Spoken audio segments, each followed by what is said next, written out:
Hey everyone, I'm Aaron Potratz. And I'm Nathan Hawkins. We are the Shrink Think Podcast, Podcast. baby. Enjoy the show.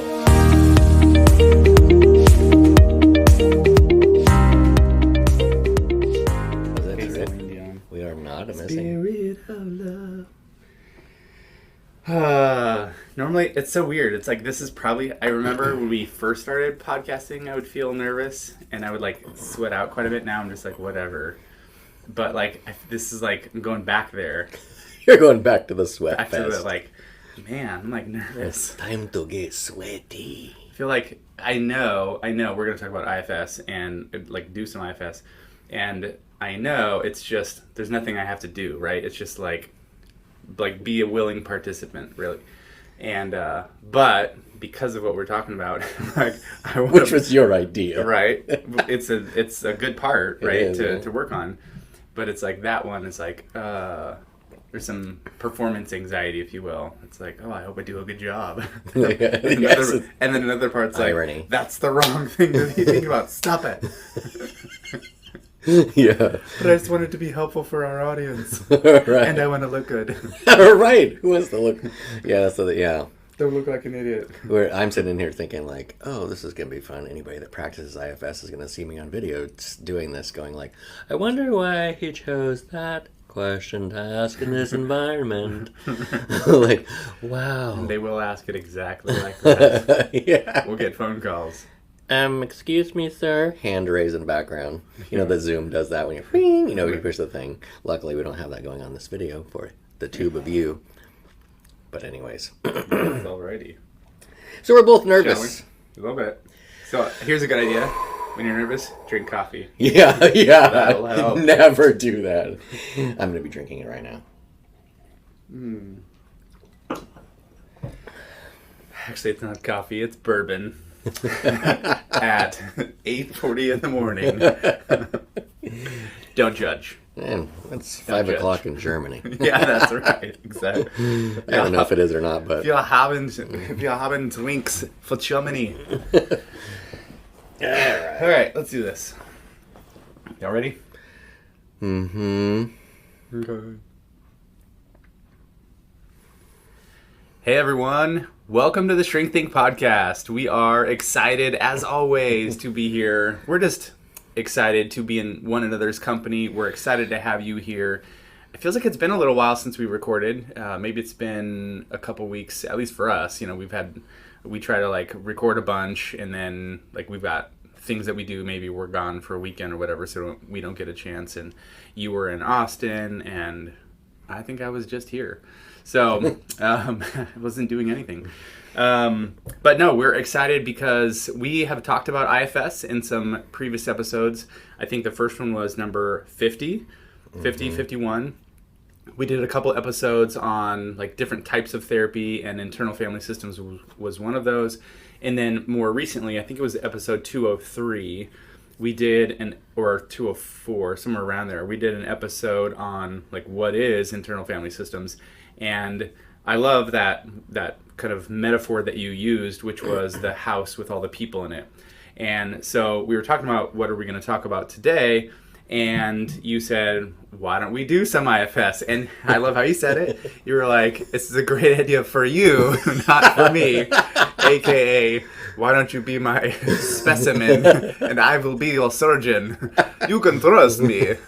No problem for this. It's easy. I have sharp knife. He's good. So we are actually going to do some internal family systems for you live, and I am going to be the subject. And Nathan, you are going to be my IFS therapist, asking some questions. And I guess we don't really want to say too much from the beginning because we want you to just experience it and listen to it. And I'm going to be as open and honest as I can be with these parts of me. And also, just for you that are listening, Nathan knows me really well. We've done a lot of IFS together. We did the whole level 1 training, which was, I don't even remember how many hours. Hours and hours and hours. 105 hours of like actual like practicing this stuff. And a lot of it we did with each other. We did with other people as well. But So he knows me, he knows where to go. We're not going to let you in on that stuff. So, but just know that he's got somewhat of an agenda in his mind of how he's going to go about this. And then at the end of this, we'll stop and then debrief it, so you have an idea of what he was doing and what it was like for me as the subject.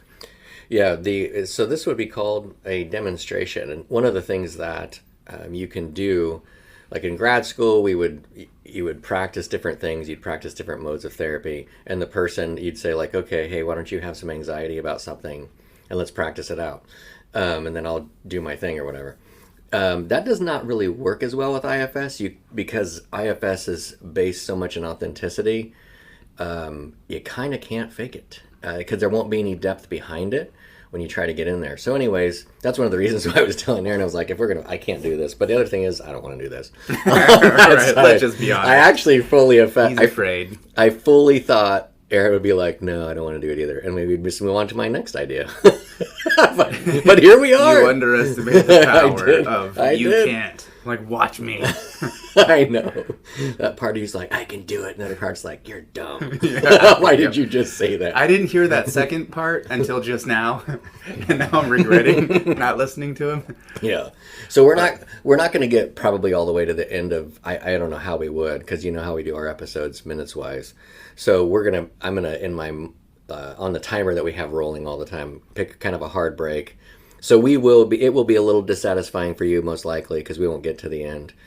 But with all that, let's just start out. So how we start is go into the process, which I guess we're going to talk about later.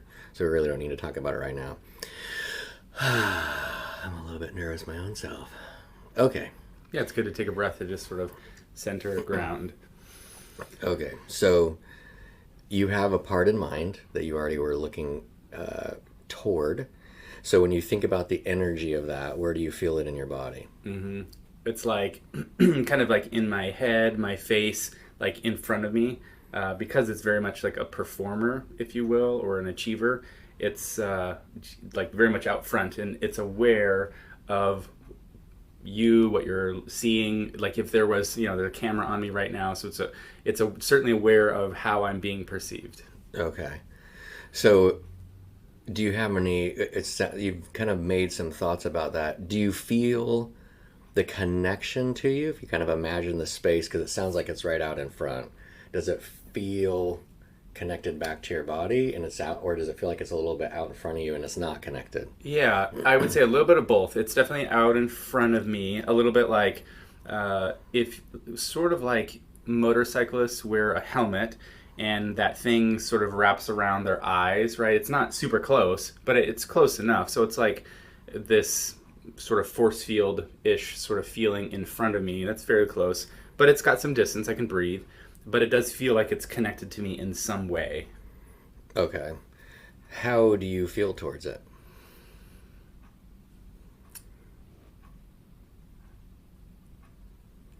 The predominant thing I would say is nervous. I don't know if that's how I feel toward it, but I definitely feel nervous. Where do you feel the nervousness? Like right in my chest, like kind of on my left side above my heart.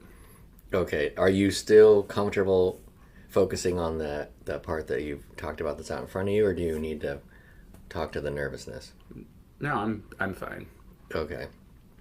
Okay, so the nervousness then would be able to step back a little bit. That's an assumption on my part. I think that nervous feeling is the part. Is that like performer achiever? Okay, so with that, you're gonna say something? Yeah, I was gonna say like I know IFS, so I would say like no, I actually kind of feel a little bit blended with it. Right. What's the fear? The fear that the part is having would be, and when I say I'm blended with it, it's like it's me, right? It's like I'm speaking as though that part is me, so I want to use like me language.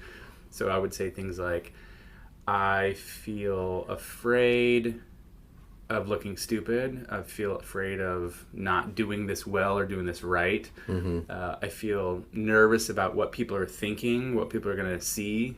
Like as though I'm on stage, right? I'm just like bearing my soul. Yeah. And because you've done this, you are aware the other side of like on both sides of the aisle. It's like how visible things could be.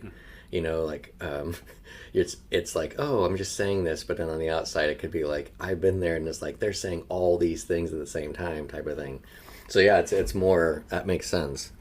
So it's more about being viewed. There's a view. There's like this viewpoint. Definitely, it's like the perception of how, yeah, the perception of me, which I always think of as an Enneagram 3, like I'm self-conscious, or have a self-awareness of like how I'm being perceived or how other people are viewing me. And in light of that, that's the viewpoint is that you're going to be found unworthy somehow. Not, is that what? Yeah, like discredited, or I mean, you the root of it. Like if I drill down, it would be, like exposed. I'm going to be exposed for the unworthy, incapable, incompetent, whatever, like person that I really am underneath it all. Okay. So this part's connected to your chest. That's where you feel it the most. As you kind of get, so it's out in front, but as you kind of tune into the fear of it, you notice like, oh, it's got a more of a location in your chest. Definitely. Okay. And that we're calling anxiety.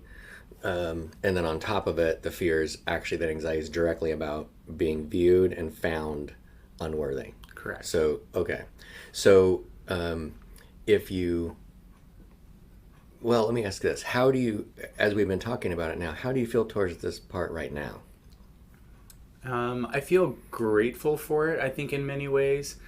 I can think of all the things that it has done for me. I could say like it helps me kind of like step into fear, step into unknown, step into things maybe that I want to do, but I'm, too afraid to do it, or I've never done it before. And this part certainly can sort of like bust into that space and be like, all right, well, we're going to do this. Even if I'm nervous, we're going to do it. We're going to like put on the best face, put on our strongest armor, and like give it our best and do really freaking well, right? So I appreciate it in a lot of ways. Okay. So this is, because you know this, I'm going to do a kind of a larger step, both because of the interest of time also, but two things at once, kind of try to imagine that part coming outside of you so you could witness it and kind of picture what it might look like. Maybe It's dressed really well, gotta say. Right, that makes sense. I was in Italy last year, and I'm like, he's in one of those nice Italian suits those guys wear. Dang. Yeah. Does as you're noticing him, do you notice what age she is?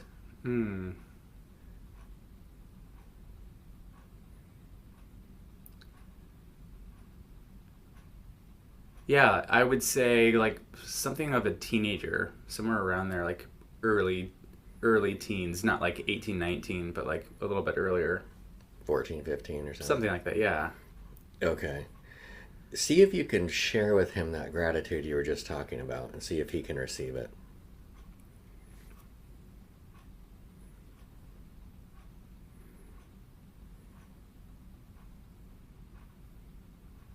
Yeah, definitely he can. Okay. What do you notice about that as far as like the shifting? Is there a shift, or is there any difference when he's feeling it? I don't think so. I don't want to say like he's cavalier, because that's like a little bit too reckless of a word, but he's, like at that age, it's just like, of course, yeah, I know, right? Like yeah, he can receive it. He's like, hell yeah, that's what I expect. Exactly. I have already expected this. This is Right. not surprising. Right. Right. Okay. He's like, you see me. Okay. So, maybe before we close up, we'll do one more question, which is just. Let's go a little bit longer. You're gonna go a little longer? Yeah, okay. let's keep going. All right. So since you're unblended with him, let's ask him a little bit about when was the first time or the first realization or memory when he decided, okay, I need to make sure that I'm concerned about this viewpoint, or do what he does when he started his job.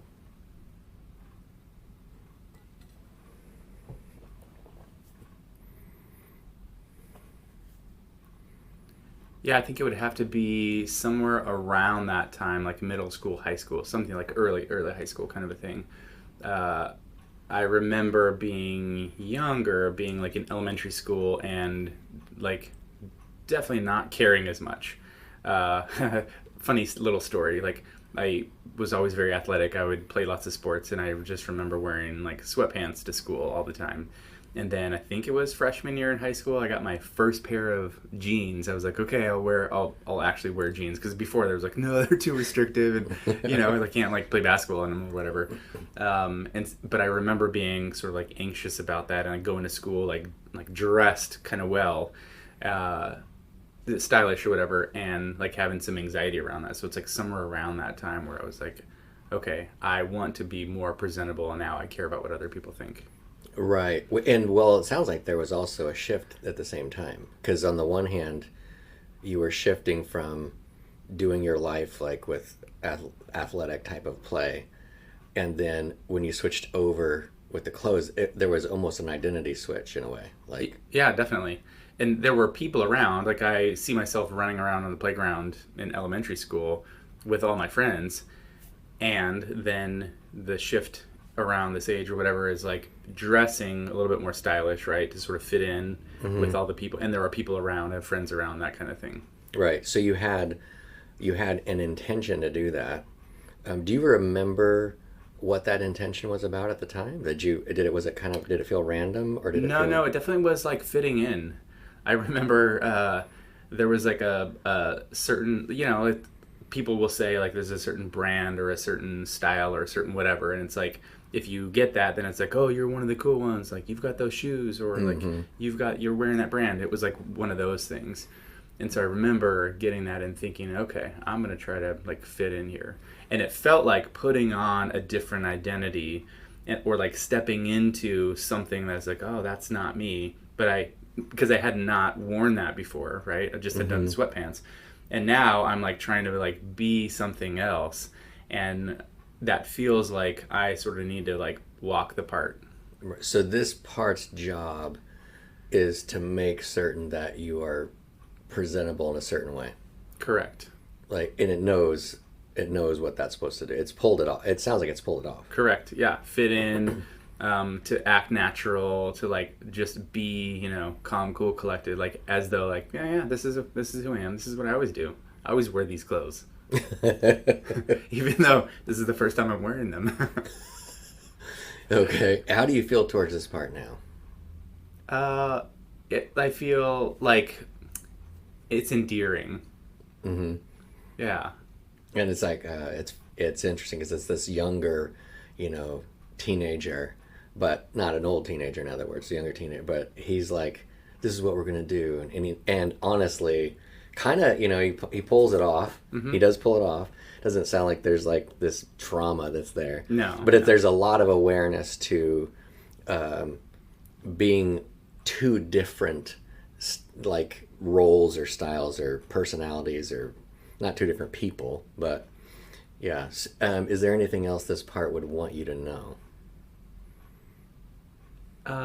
Yeah, there's something about like when you were saying that, it's like the way I feel toward it is, and for our audience right now, listening to this right now, I have a 15-year-old, so he's similar to me in some ways, and so I can kind of picture him this way, and I just think the thing comes in my mind is like, oh, that's cute, right? Like, or you're trying to fit in, like, oh, that's cute, like, but it's not. I'm not degrading, I'm not putting him down.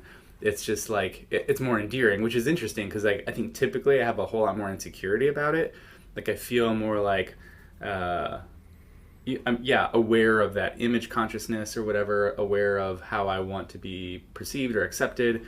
But now it's kind of more like, oh, that's okay. Like it's cute. Like it's okay to do. It's not this big task, I guess, ahead of me.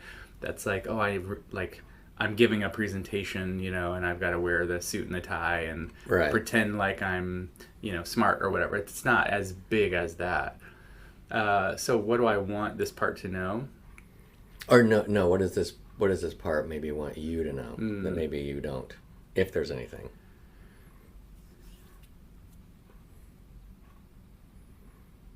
That in many ways, it's not about me. Like, I'm not, wants me to know that it's not about like trying to, I guess, be like the center of attention. It doesn't want like spotlight. It's not looking to be, wow anybody. It really just wants to connect and like belong. Yeah. To be a part of. How does this part, this is where I would end this, but how does this part feel towards you at this point? It feels, I don't want to say good, like such a guy, right? It feels like open, warm, like I got, it's funny. It feels like I'm a father and it's my son. Like it sort of feels to me like, oh, I have its back. Okay. In light of that, I'm gonna ask one more. Does it feel understood by you? Mm-hmm, definitely. Okay. I think we should stop there. Let's do it. We've got like maybe 4 minutes? Yeah. 3.5. Yeah. So I'll let you breathe or whatever, come back to this planet. So what I was doing, there's this thing called the 6 F's of IFS, where you find the part, you focus on it, like you flesh it out, and you figure out its fears, and you befriend it, right? So you just imagine that. And when you say you befriend it, you, the therapist, or? Oh yeah, good point. The person does. The client. The client. So in that way, what I'm doing is partnering and helping the person, in this case Aaron, like be there with the part, because and we call that process unblending. So that's why I asked in the beginning about the anxiety, because when I asked how he felt towards the part and he said nervous, there was 2 options there. One was that was another part of him that was actually nervous about this whole thing for whatever reason that we would have found out. Or he all of a sudden became a little more blended with the actual part that he was trying to focus on, which was what happened.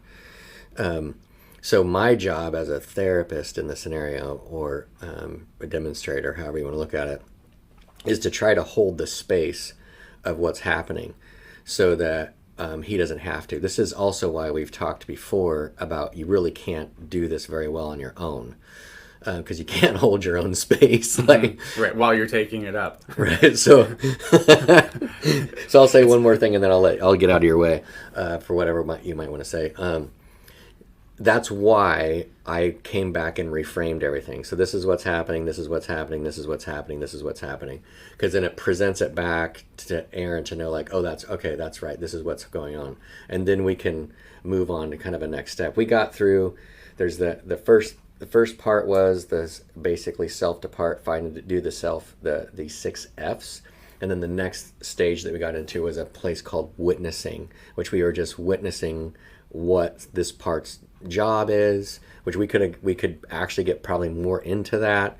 And like how the part relates to Aaron. Okay. Anyway, that's where we're at. Yeah. And I'll say this, it's interesting. It's a very interesting as a participant, as a receiver of this, because like none of this is really that new, but these experiences that we have, it's like you turn a corner, you peek around a corner sometimes, like you'll ask a question or you'll sort of see where things are going and you're asking me to peek around a corner that maybe I haven't peeked around before. And I'll see the same thing that I've always seen, but I see it from like a different perspective or whatever. And all of a sudden, like something makes sense or it connects, and it's like, oh, that's so interesting. It's like I have a fresh perspective on what has happened in my life, or what this feeling, this part of me has done in my life. And now I relate to it differently. Like I see it differently. I feel about it. It's like catching somebody helping an old lady across the street that you never would have expected that. And you're like, oh, that guy, he's actually like a big teddy bear. And now all of a sudden you can't not see that person that way. They just are different in your eyes. It's very subtle, but that's how I feel inside. Mm-hmm. Yeah, and the thing we've talked before about intuition and that kind of thing in the last, I think it was 202 actually, because I just was listening to it on the way in a little bit.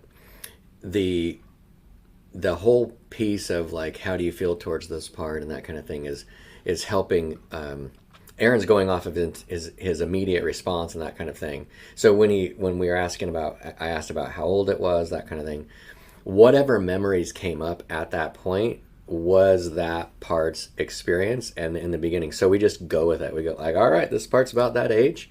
So moving forward, like with when you're a clinician with this, you make that assumption and go, okay, I wonder what else is going on in that age time frame or whatever. You can make some safe assumptions, but you have to be careful. But before we close up, I want to thank you for, I mean, that's brass ones. I was like, I mean, I don't know how you are as a listener, you know, because on the one hand, it's a lot of you I would think would be like, okay, yeah, I could totally see this, you know, because you have maybe your own self-worth type of stuff. Man, anytime you go into self-worth land, it's like, yeah, right. It's like opening that door and then looking into the dark and like, okay, what's in there? What are we gonna find? Yeah, I think it was a really cool, very like, I was gonna say easy, but it's not really easy. It's more like, okay, this is just a very straightforward, simple way to look at, not simple, but good. I think it's a good demonstration, like a comfortable like of the basics, intro, like the basic intro. Like you know, I mean, IFS is deeper than that. It goes deeper, but that's the I would say this would be like an introduction demonstration. It took me like all kinds of clumsiness to get there. Can we like edit the other piece out? Like, you know, I say that. I think we should just having a great day. I say we do. Have a great day. That was good. Sneak that in there. I think you say, I see dead people. Have a great day. Not an after. Oh, well, that's good. Good job, dude. Yeah. No, it's funny. It's so interesting. I mean, that's like when you were saying like it took, you know, some brass ones or whatever. I was like, I mean, that's the part. Like I'm comfortable. You're enough. like, this part has. And it's also that part. Yeah, that's like I like it. It likes that kind of stuff. It likes, you know, connecting. Yeah, connecting and being something that's helpful or doing something that's difficult so that other people don't have to, so that it can like usher people into this connective space or whatever. Which is why I'm like, I appreciate it. Yeah, it's I leaned back and I realized I'm super far off camera. My back sucks, and it came back to me just now. Like I'm like, oh my gosh, dang, I got to stretch again. So yeah. All right. Well. Anyways, all right.